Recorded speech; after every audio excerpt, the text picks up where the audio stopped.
Bonjour, nous voici dans la dernière leçon de la maths du GED. On est dans la leçon 27 où on va parler du triangle rectangle.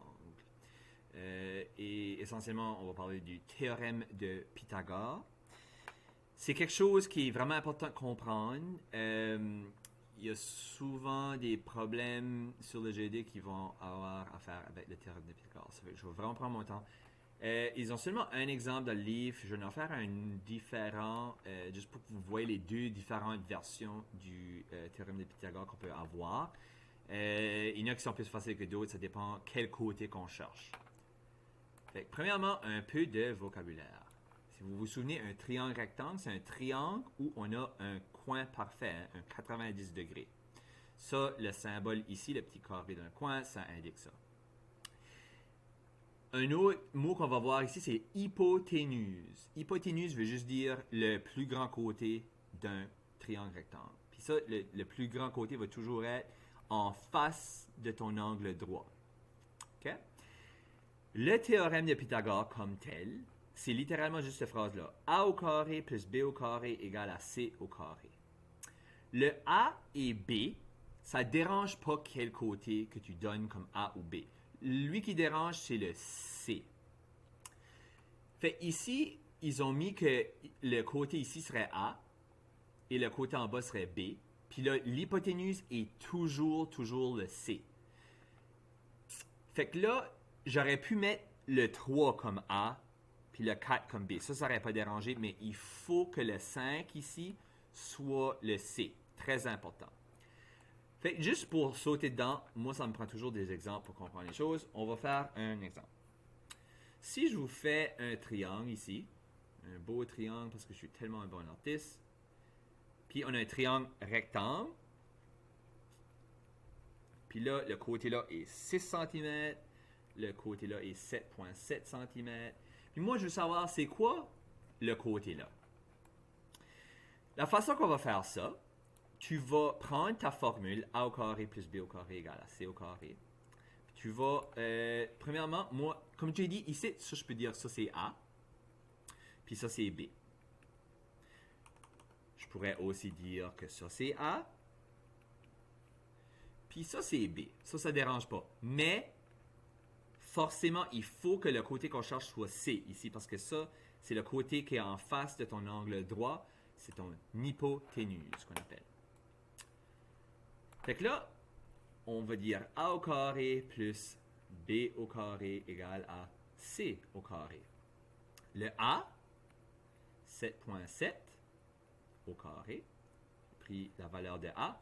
Puis là, B, je vais mettre 6 au carré. Je vais mettre en parenthèse, juste pour convention. Égale à C au carré.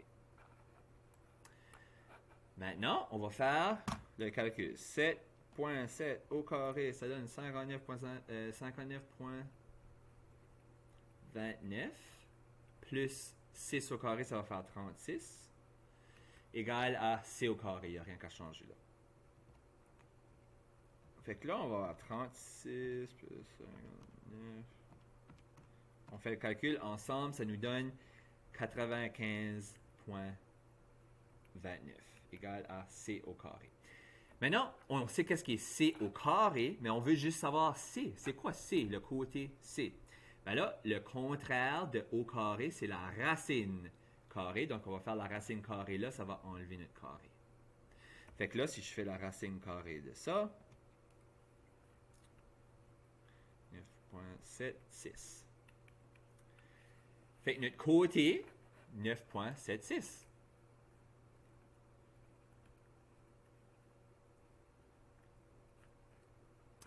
Puis c'est comme ça qu'on utilise. Ça fait que ça, c'est quand on cherche l'hypoténuse. C'est la version la plus facile de calcul. On va faire un exemple maintenant quand on cherche un des côtés qui n'est pas l'hypoténuse. Quelle longueur du côté BC du triangle à gauche? OK, BC, c'est le côté là. Fait ici, vous voyez, l'angle droit est là. Puis en face de ça, on a 10 cm. Ça, c'est l'hypoténuse. On sait qu'est-ce que c'est l'hypoténuse. Puis on sait un des côtés, mais on cherche l'autre côté. Ça fait que dans notre formule, A au carré plus B au carré égale à C au carré. La chose qu'il faut comprendre ici, c'est que le 6, je peux le mettre soit A ou B. Moi, par convention, d'habitude, je garde le A comme la variable que je vais chercher. Puis je vais dire, OK, le B, ça va être le 6. Fait que ça, je vais dire, c'est B. Puis ça, c'est A. Là, C, c'est toujours l'hypoténuse. Hein? Ça fait que C va être 10 cm. Ça fait que ça va être 10 cm au carré. A au carré plus 36 égale à 100. Hein? 10 fois 10, ça fait 100. 6 fois 6, ça fait 36. J'ai fait les calculs. Là, moi, je veux mon A tout seul. Ben, le plus 36 est dans le chemin. Fait qu'on fait comme de l'algèbre ici. On isole notre A. Puis on va prendre le plus 36, puis on va l'envoyer de l'autre côté. C'est pour ça que c'est un petit peu plus compliqué lorsqu'on cherche un des côtés qui n'est pas l'hypoténuse. Fait que ça va faire 100 moins 36.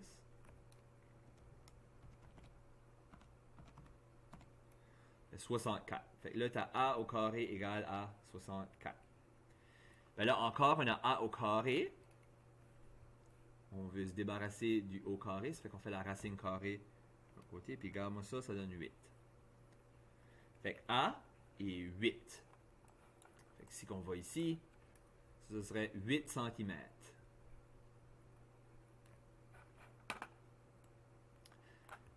Fait que ça, c'est les deux différentes façons qu'on peut faire le théorème de Pythagore. C'est soit qu'on cherche l'hypoténuse ou on cherche un des côtés qui n'est pas l'hypoténuse.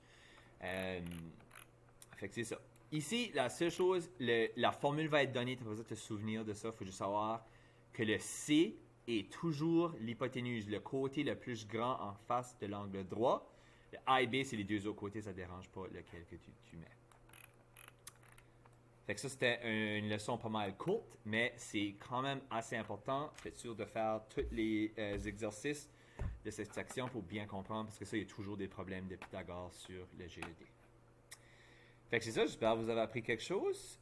Puis c'est ça, il n'y a pas d'autres leçons, mais il va y avoir beaucoup d'autres vidéos de matériel de surplus avec la correction des différents tests pratiques et tout ça. Fait que c'est ça. Merci beaucoup.